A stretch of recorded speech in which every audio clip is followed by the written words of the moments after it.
안녕하십니까? 3월 23일 월요일 오늘의 와플터치 본문은 고린도전서 11장 1절부터 16절까지입니다.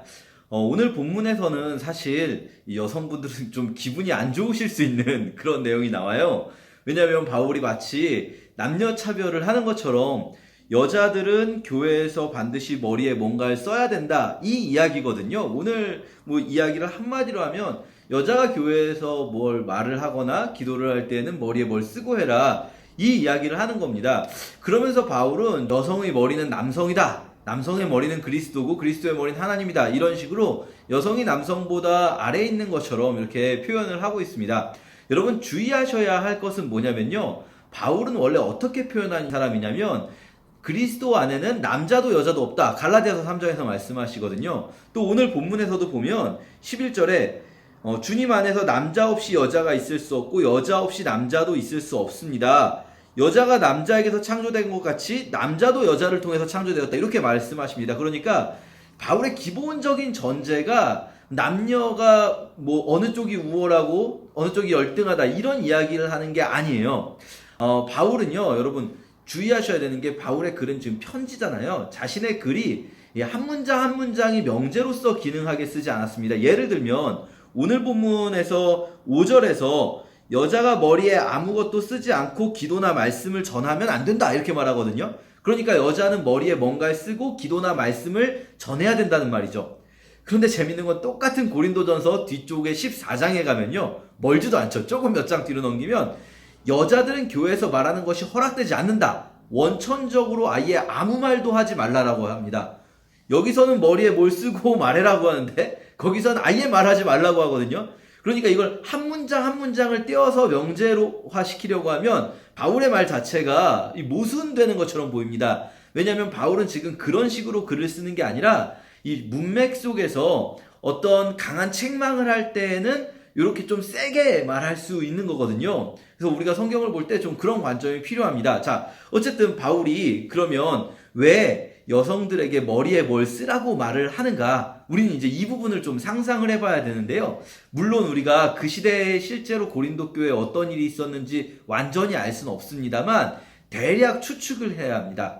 첫 번째, 오늘의 본문이 어느 문맥 속에 있냐면요, 바로 앞에서 바울의 권리 포기 이야기를 하고 있었어요. 우상 제물 이야기 8장부터 시작해서 계속하면서 우상의 제물을 먹느냐 마느냐라는 어떤 지역적인 논쟁을 바울은 어디까지 끌고 가냐면, 그리스도인은 스스로의 권리를 포기하는 사람이고 나도 내가 사도로서의 권리들을 사용하지 않고 오히려 성도들을 위해서 그 권리를 포기했다, 그게 바로 그리스도인이다, 이 이야기를 하는 와중에 바울이 오늘 본문 1절에서 여러분 나를 본받으십시오, 여기서 나가 뭡니까? 바울이 나를 본받으라고 할 때는요, 바울은 여성이 아니기 때문에 바울이 머리에 뭘 쓰고 있었다는 말이 아니에요. 나를 본받으라는 말은 권리를 스스로 포기하는 자신을 본받으라는 거예요. 그러면서 여성들에게 말하는 겁니다. 머리에 뭘 쓰고 하십시오.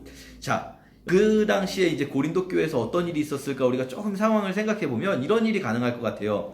바울이 어떻게 가르쳤냐면 남자든 여자든 차별이 없다, 그리스도 안에서 남자도 여자도 없다, 갈라디아서 3장 15절, 오늘 본문에서도 마찬가지로 남자 없이 여자 없고 여자 없이 남자 없다, 남자를 통해 여자가 났고 여자를 통해 남자가 났다, 이 가르침을 통해서요, 고린도 교인들 속에서 그래, 남녀 차별은 잘못된 거야, 이런 마인드가 생겼을 거예요. 근데 이걸 이제 확대 해석해서 적용하다 보니 아마도 그 시대에 남성과 여성을 가르는 신분 질서처럼 이 의복의 차이가 있었을 겁니다. 이거는요, 너무 자연스러운 생각인 게, 어느 문화권에서든요, 옷은 결코 아름다움과 패션만을 위해서 존재하지 않습니다. 의복의 굉장히 중요한 사회적 기능 중에 하나가 신분을 보여주는 거거든요.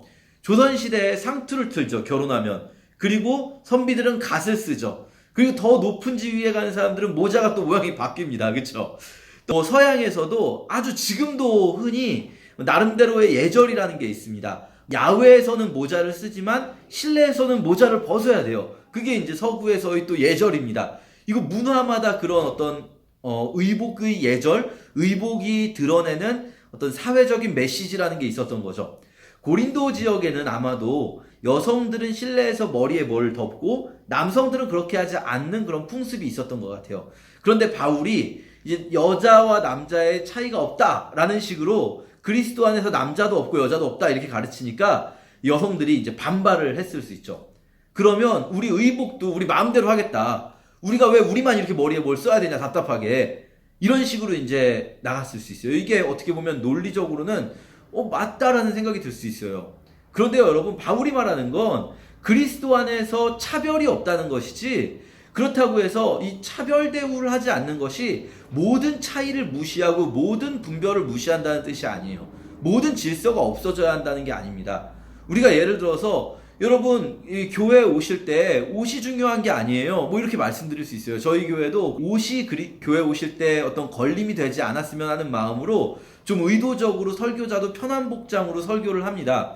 어떤 의도가 담긴 거죠, 그 복장 속에. 그런데 무슨 옷을 입든 상관이 없다고 해서 교회에 올 때 슬리퍼에 반바지 차림으로 온다든지, 아니면 더 그것보다 넘어서서 막 속옷 차림으로 온다든지. 톰 라이트라는 신학자는 이 부분을 주석할 때 뭐라고 주석했냐면, 재밌는 표현이, 교회 올 때 의복이 상관이 없다고 해서 수영복 차림으로 교회에 오는 것은 문제가 있다라고 말하는 거죠. 이렇게 우리가 그리스도 안에서 차별을 두지 않는다는 말을 오해해서 내가 뭔가 남들에 비해서 조금 차별받는다고 생각하면 그것에 막 분노해서 모든 차별이 없어져야 된다 하면서 내 편한 대로 하려고 하고, 그동안의 어떤 우리 공동체 안에서의 관습이나 우리 공동체 안에서의 문화를 다 무시하고 이래서는 안 된다는 겁니다. 바울이요, 오늘 본문 마무리하면서 뭐라고 말하냐면, 비록 어떤 사람이 이 일에 대하여 문제를 삼는다 하여도, 자 보세요, 바울도 알아요. 지금 이거는요 사실은 어떤 본질적이고 신학적인 논쟁으로 가져가면 더 복잡해질 수도 있고 정답이 없는 문제입니다, 사실. 그러니까 누군가가 문제 삼을 수 있어요. 근데 바울이 이렇게 말합니다. 우리에게와 하나님의 교회에는 여자가 머리에 아무것도 쓰지 않고 기도하거나 말씀을 전하는 그런 관습이 없습니다. 이거는 우리의 문화, 우리의 관습이라는 거예요. 지금 현대교회에서는요, 우리 여성분들이 교회에서 머리에 뭘 쓰진 않습니다. 오히려 천주교가 그 관습을 지키고 있죠. 그러면 우리는 이 본문을 문자 그대로 지키지 않으니까 이 본문을 어기는 걸까요? 그렇지 않아요. 시대마다 그 관습에 맞게, 그 사회의 문화와 맥락에 맞게 교회 공동체 안에서도 질서가 필요하다는 겁니다. 말하자면은 어느 교회에서는, 어느 공동체 안에서는 뭐 교회에서 수영복을 입고 오는 게 허용이 되는 문화가 뭐 수천 년 후에는 생길지도 모르겠지만, 적어도 지금의 우리의 문화 속에서, 우리의 질서 속에서요, 그것은 우리의 질서에 어긋나는 일이에요. 그렇다면 그렇게 질서에 어긋나는 일은 교회의 덕이 되지 않습니다. 무조건적으로 우리가 질서를 강요한다, 이것도 문제가 있겠지만, 그러나 내가 막 자유를 원한다 해가지고 그 모든 질서를 파괴하는 것은 공동체의 덕이 되지 않는 행위인 거죠. 우리가 또 이 부분에서 생각해 볼 수 있는 것이요, 우리가 주의해야 될 게 있습니다. 우리는요, 우리의 이웃이, 누군가 다른 사람이 차별을 받거나 그것 때문에 고통을 당할 때는요, 그 문제에 대해서 우리가 그들에게 도움을 주고 그 차별을 없애기 위해서 함께 힘써야 될 그런 이유가 있습니다. 왜냐하면 그것이 바로 이웃을 사랑하는 그리스도의 마음이기 때문이죠. 그런데요, 반대로 우리가 우리 자신의 문제에 대해서는요, 지금 이 본문 자체가 어떤 맥락 속에 있는가 말씀드렸죠. 이 권리 포기의 맥락에 있는 겁니다. 우리가 조금 차별을 받는다고 할 때 우리는요, 우리 자신의 문제에 대해서는 지나치게 분노하고 이 차별을 받지 않겠다라고 말하는 경향이 있습니다. 그런데요, 바울은요, 거꾸로 말을 해요. 당신이 종으로 부르심을 받았습니까? 이 말은 뭐냐면, 당신 태어날 때부터 뭐 종으로 부르심을 받았다, 하나님이 당신을 종으로 만들었다, 이런 말이 아니라, 당신이 지금 그리스도인인데 당신이 지금 종입니까? 그러면 그 상황에 대해서 지나치게 막 그걸 가지고 투쟁하고 싸우려고 하기보다는 종으로서 그 자리에서 내가 해야 할 그리스도인의 일을 하십시오. 물론 그렇다고 해서 바울이 말했었죠. 자유인이 될 수 있는데도 억지로 그냥 계속 종으로 있으라는 말이 아니에요. 종으로 있을 수밖에 없는 상황이라면 그 상황 속에서 할 수 있는 일을 하라는 거예요. 그러면 바울은 무조건 종인 사람은 종이어야 된다라고 말하는 걸까요? 그렇지 않아요. 바울은요, 오네시모라는 종이, 노예가 탈주한 노예의 이야기를 듣고 그 오네시모라는 그 노예의 원래 주인이 자기가 아는 사람이기 때문에 그 사람에게 편지를 써서 오네시모에게 자유를 준 사람이에요. 무슨 말이냐면 내가 내 이웃을 향해서 베풀 수 있을 때, 내가 내 이웃을 향해서 할 수 있을 때는요, 그 이웃이 차별을 받는 일에 대해서 내가 적극적으로 나서지만, 그러나 지금 내가 받는 어떤 차별에 대해서 때로는 우리는 우리의 권리를 조금 내려놓고 무엇이 우리 공동체의 덕이 되는가, 무엇이 또 다른 사람들이 보기에 하나님의 영광을 드러내는 일일까, 이것들을 좀 생각할 필요가 있다는 겁니다. 이런 말씀이 좀 기분이 나쁘실 수도 있을 것 같지만, 각자가 또 성경을 해석하는 방향이 다를 수 있겠지만, 오늘 보면 잘 묵상하시면서요, 내가 지나치게 내 권리를 위해서 싸우진 않은가, 내가 지나치게 내 권리를 주장하진 않는가, 때로는 교회의 질서와 교회의 덕을 위해서 내가 나의 권리를 조금 내려놓는 훈련이 필요하지 않을까. 그렇다면 내가 또 내려놓을 수 있는 건 무엇이 있을까? 요 며칠 계속 비슷한 맥락이긴 한데요, 그렇게 묵상하는 하루 되었으면 좋겠습니다. 감사합니다.